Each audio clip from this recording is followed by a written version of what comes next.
Why your cortisone injection into your biceps tendon didn't fix your shoulder pain. And that's the anterior ramus of the fifth cervical nerve.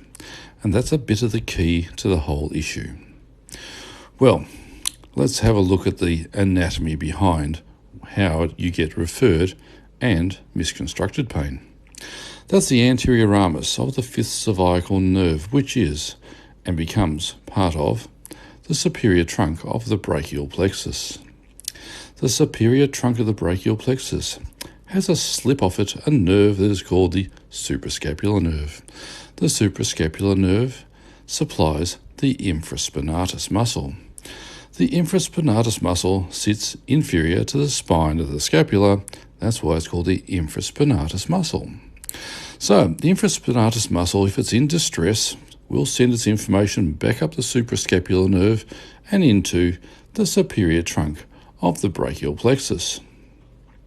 So, what else comes off the superior trunk of the brachial plexus but the musculocutaneous nerve? The musculocutaneous nerve is the nerve that supplies both the bicep heads.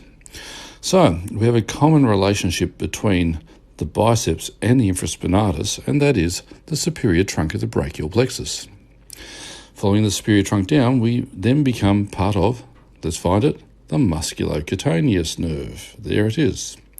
So the musculocutaneous nerve supplies the two heads of the biceps. Now, you can see that groove there in the humerus. That's where the long head of the biceps actually sits. So, when you get distress from the infraspinatus, the brain misconstructs it and thinks that it is the biceps tendon. That's why an injection into the biceps tendon is usually entirely useless, because you don't actually have biceps tendonitis. Let's put the muscles on and see how they look. All right, there's our biceps now. Let's have a look. We'll have a look at the long head there. The long head, as you can see, the tendon sits in the groove, the intertubercular sulcus. There's the short head. Now, the two bicep heads then obviously join. That's why we have it as called the biceps.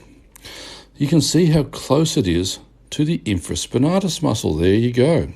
So the infraspinatus is actually very close to the biceps, and of course supplied by the suprascapular nerve for the infraspinatus, the musculocutaneous for the front, but they both have a common origin, which is the superior trunk of the brachial plexus, and a common origin to that, of course, the fifth cervical nerve root.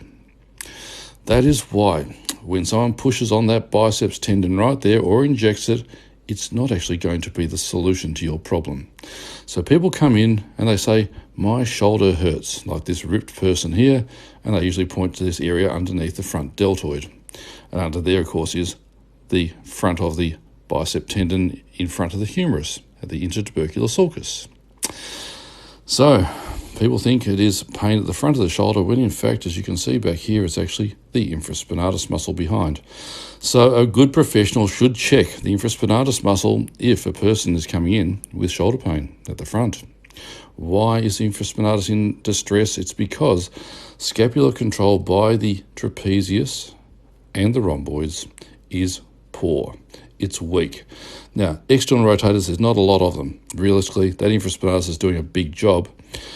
And where your internal rotators have a lot of strength and a lot of power. So any dysfunction here where your rhomboids are not helping control your scapula excellently and holding into retraction will be often overpowered by the anterior shoulder, and that causes distress for the infraspinatus, which will be working super hard. So there you have it. The answer to why treating the front of the shoulder with cortisone, PRP or anything like that is not going to solve your problem.